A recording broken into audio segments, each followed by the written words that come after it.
RDC civile tuée par la MONUSCO ce dimanche, les gouvernements s'expriment. Mesdames et messieurs, bienvenue à ce nouveau numéro de votre session d'information. L'immense plaisir est pour moi de savoir que vous êtes tellement nombreux en train de suivre son intégralité et en train de suivre notre programme, nos différents programmes sur votre chaîne Congo.carré Télévision.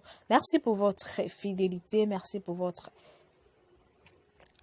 soutien et je vous prie de bien vouloir continuer de vous abonner massivement à votre chaîne Congo.carré Télévision, d'activer la cloche de notification pour être informé de nos prochaines vidéos mais surtout de partager à vos proches et de leur dire de faire la même chose. C'est une façon pour vous de nous soutenir, mais également de nous encourager sans plus tarder.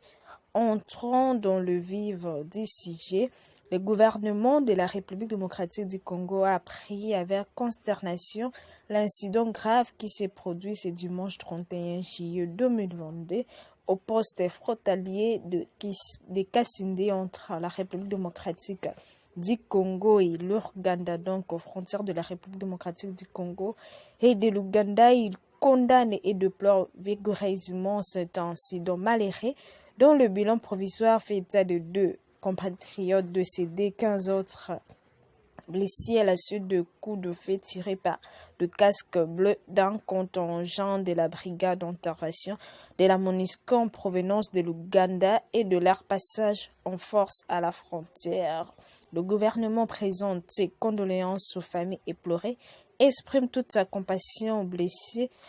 Il leur assure que des dispositions requises sont en cours pour assurer la prise en charge matérielle et judiciaire consécutive à ce drame. Le gouvernement, conjointement avec la MONUSCO, a initié une enquête pour établir les responsabilités, connaître les motivations d'un tel fait et obtenir des sanctions sévères à l'encontre des casques bleus à la base de ce drame qui sont du reste déjà aux arrêts.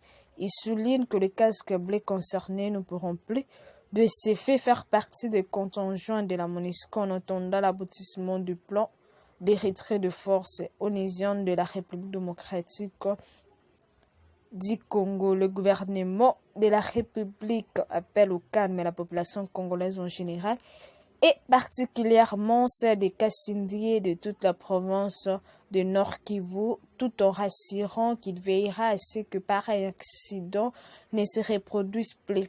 Fait à Kinshasa le 31 juillet 2022, Patrick Muyaya Katambwe, ministre de la Communication et Médias, porte-parole du gouvernement. Et, mesdames et messieurs, je vous laisse une copie du communiqué de presse de son Excellence M. Patrick Muyaya par rapport au drame qui s'est passé ce dimanche 31 juillet au Nord Kivu. C'est par ici que nous bouclons fin à cette session d'information. Priscilla Ngoma était au micro.